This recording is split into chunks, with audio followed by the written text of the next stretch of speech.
স্বাগত সবাইকে নতুন একটা ভিডিওতে। আশা করি আপনারা সবাই অনেক ভালো আছেন। আমরা আমাদের এই আজকের পর্ব থেকে গুগল ডক সম্পর্কিত বাংলায় A to Z ভিডিও দেওয়ার চেষ্টা করব। আশা করি আপনারা আমাদের সাথে থেকে এবং আমাদের সকল ভিডিওসগুলো দেখে আপনারা গুগল ডক্সের বস হয়ে যাবেন। তাহলে আমাদের শুরুতে প্রশ্ন আসে, গুগল ডক্স জিনিসটা কি? What is Google docs? Google docs হচ্ছে মাইক্রোসফট ওয়ার্ডের অল্টারনেট একটা সফটওয়্যার।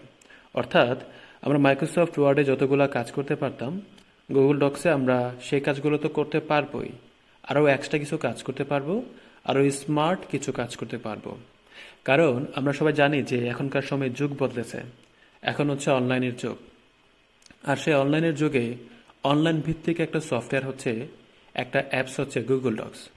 আর যদি আপনাদেরকে বলি, গুগল ডক্স হচ্ছে গুগলের একটা ওয়ার্ক স্পেস, অর্থাৎ গুগলের একটা ডেডিকেটেড অ্যাপস।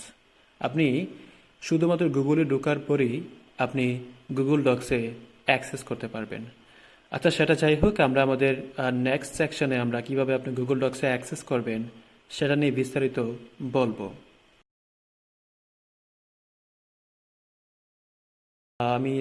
আমি নিউ একটা গুগল ক্রোমে গেলাম, গিয়ে আপনারা হচ্ছে একটু ওয়েট করবেন। ওয়েট করার পরে এইখানে দেখবেন একটা অপশন চলে আসবে। এখানে শুধু লেখা আছে কিন্তু গুগল অ্যাপস। আমরা অনেকেই আসলে আমরা অনেকেই গুগলে আসি। গুগলে এসে আমরা এখানে শুধু সার্চ করে তারপর বিভিন্ন কিছু আমরা দেখি। কিন্তু গুগলে কিন্তু আরও অনেকগুলো ফিচার্স আছে, ওগুলোও কিন্তু আমাদের দেখা উচিত। সো সেই জন্য আপনারা জাস্ট এইখানে চলে আসবেন, তারপর দেখেন হোভার করলে লেখা আসে গুগল অ্যাপস। আপনারা একটা ক্লিক করবেন, তারপর এখানে অনেকগুলা অ্যাপ্লিকেশনস আছে, অনেকগুলো অ্যাপস আছে। এর মধ্য থেকে আমরা গুগলের যে ডক্সটা আছে সেটা আমরা শিখব। আপনি এখানে একটা ক্লিক করবেন, আপনাকে নিয়ে যাবে গুগল ডক্সের যে হোম পেজ আছে সেইখানে। আমরা চলে আসলাম গুগল ডক্সের হোম পেজে। তো আপনি যখন শুরুতে এখানে আসবেন, আপনার এখানে কোনো কিছুই থাকবে না, এটা একবারে ফাঁকা থাকবে। এখানে আছে ব্ল্যাঙ্ক ডকুমেন্ট, আছে কিছু টেমপ্লেট।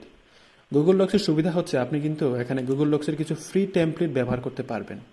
এই যে, যদি আপনার কাজের সাথে এটা সম্পর্কিত থাকে তাহলে নিশ্চয়ই আপনি এরকম টেমপ্লেট ফ্রিতে ব্যবহার করতে পারবেন। তাহলে আপনার কাজকে অনেক সহজেই শেষ করে ফেলতে পারবেন এবং কাজটাও দেখতে অনেকটা প্রফেশনাল মনে হবে। তাহলে চলুন আমরা আমাদের গুগল ডক্সের আমরা চলে যাই, আমরা একটা ব্ল্যাঙ্ক পেজ নেই। আমরা চলে আসলাম গুগল ডক্সের মূল পর্বে।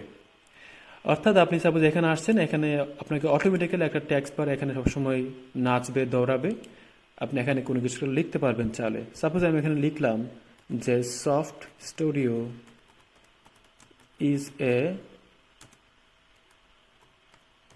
Online learning platform. সাপোজ আমি এটা এখানে লিখলাম, ওকে। সো তাহলে কি হবে? তাহলে দেখুন ওরা এখানে একটা স্পট দেখাচ্ছে, মানে ওরা এখানে আপনাকে একটা সাজেশন করছে। এখানে এ না হয়ে এন অনলাইন হবে, এখানে একটা আর্টিকেলের ভুল হয়েছে। সো আমরা এখানে একটা ক্লিক করলাম, এটা আপনার পারফেক্টলি ডান হয়ে গেল। অর্থাৎ এই ওয়ার্ড আপনি যদি কোথাও ভুল করে থাকেন তাহলে গুগল ডক্স আপনাকে সাজেশন করবে, আপনাকে ওরা এখান থেকে সব কিছু দেখিয়ে দেবে আর কি। যাই হোক, তো তারপর যেটা হলো সেটা হচ্ছে যে আপনি গুগল ডক্সে এখানে আসার পরে আপনি এখানে গুগল ডক্সের ফাইল দেখতে পারবেন, কিভাবে শেয়ার করতে হয়, সেভ করতে হয়, রিনিম করতে হয় একটা ফোল্ডার, কিভাবে নিউ একটা ব্ল্যাঙ্ক ডকুমেন্ট ক্রিয়েট করতে হয়, কিভাবে আপনার ডেস্কটপ থেকে আপনি একটা ফাইল ওপেন করবেন, মেকে কপি করতে পারবেন। তারপর এখানে পেজের সেট আপ থাকে, প্রিন্টের অপশন আছে। ওগুলো নিয়ে আমরা স্টেপ বাই স্টেপ ভিডিও দিব আস্তে আস্তে, আপনারা আশা করি আমাদের সাথেই থাকবেন। তারপর যদি আমি এখানে এডিটে যাই তাহলে এখানে আনডু, রিডু আছে, তারপর কপি পেস্ট এগুলো আছে। ভিউতে গেলে আপনি এগুলো দেখতে পারবেন, ফুল স্ক্রিন করতে পারবেন। ইনসার্টে গেলে আপনি ইমেজ আপনি আপলোড করতে পারবেন। সার্চ ফ্রম ওয়েব, অর্থাৎ আপনি হচ্ছে এইখানে থেকে, অর্থাৎ গুগল ডক্সি থেকে আপনি এখানে ক্লিক করলে আপনাকে এখানে একটা ইন্টারফেস দেখাবে। আপনি এখানে যা সার্চ করবেন, আমি যদি এখানে লিখি রেডিও যদি সাপোজ আমি লিখলাম, ইন্টার প্রেস করলাম, তাহলে দেখবেন ওরা এখানে অনেকগুলো রেডিওর কিছু পিকচার ওরা আপনাকে সাজেস্ট করবে এবং এগুলো হচ্ছে সবচেয়ে হাই রেজলিউশনের পিকচার। আপনি এখান থেকে ধরে এখানে ছেড়ে দিবেন, অথবা আপনি এখানে চাইলে ইনসার্ট করতে পারবেন। এই যে দেখুন ওরা আপনাকে কি বেস্ট একটা পিকচার দিল। আমরা কিন্তু অনেকে কি করি, আমরা হচ্ছে অনেকে একবার সার্চ করি গুগলে সার্চ করে পিকচারটা সেভ করে তারপরে এখানে এসে আবার এখানে পেস্ট করি। এটা খুবই পেইনফুল, বাট গুগল ডক্সে কিন্তু এই কাজটা করা যায় খুব সহজে। আচ্ছা, এগুলো যাই হোক, এগুলো আমরা আপনাদেরকে আস্তে আস্তে বলবো। তার আগে আমরা চলুন আরও একটু কয়েকটা ফিচার্স দেখে নিই। আমরা সব কিছুই দেখবো আস্তে আস্তে। ভিউতে গেলে আপনি এগুলো দেখতে পারবেন।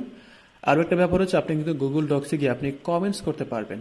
সাপোজ আমি এখানে বললাম যে তোমার এই লার্নিংয়ে তোমার কি হয়েছে, বা তোমার এই লার্নিংটা লেখাটা ভুল হয়েছে, আমি কাউকে চাইলে সাজেস্ট কিন্তু করতে পারবো। ওকে, সো তাহলে ধরুন আমি এখানে এটাকে আগে ক্লিক করলাম, তারপর বললাম, এখানে গিয়ে লিখলাম যে অ্যাড কমেন্টস। এখানে লিখলাম যে রং, অর্থাৎ তুমি এটা এখানে ভুল লিখেছো। আমি কমেন্ট কিন্তু করতে পারবো এখান থেকে চাইলে। আমরা এসব নিয়ে আমরা অনেকগুলো ভিডিওস বানাবো, আশা করি এগুলো ভিডিওগুলো আপনারা দেখবেন। তার আগে চলুন আরও কিছু ব্যাপার দেখে নিন।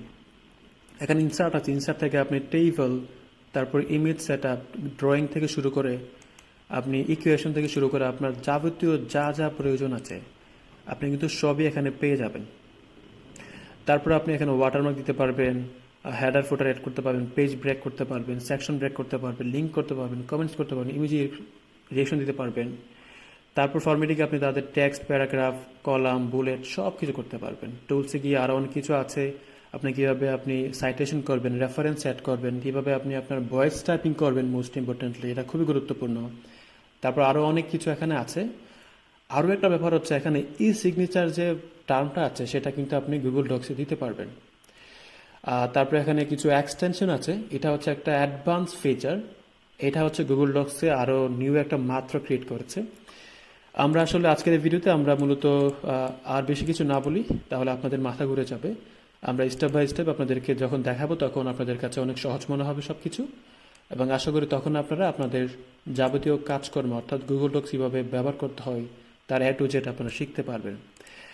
তাহলে আজকের মতো আমি এখানেই শেষ করছি আমাদের এই ফার্স্ট পর্বটি। আশা করি আপনাদের অনেক ভালো লেগেছে, এবং আপনারা যদি আরও একটু সময় আমাকে দেন, যদি আপনারা আরও কয়েকটা ভিডিওস দেখেন, তাহলে আশা করি আপনাদের আরও অনেক কিছু ক্লিয়ার হবে, এবং আপনাদের গুগল ডক্সে যতগুলো কাজ করা দরকার এবং যা যা শেখা দরকার আপনারা খুব সহজে শিখতে পারবেন এবং স্মার্টলি শিখতে পারবেন। আপনারা সবাই সফট স্টুডিওর সাথে থাকুন, ভালো থাকুন।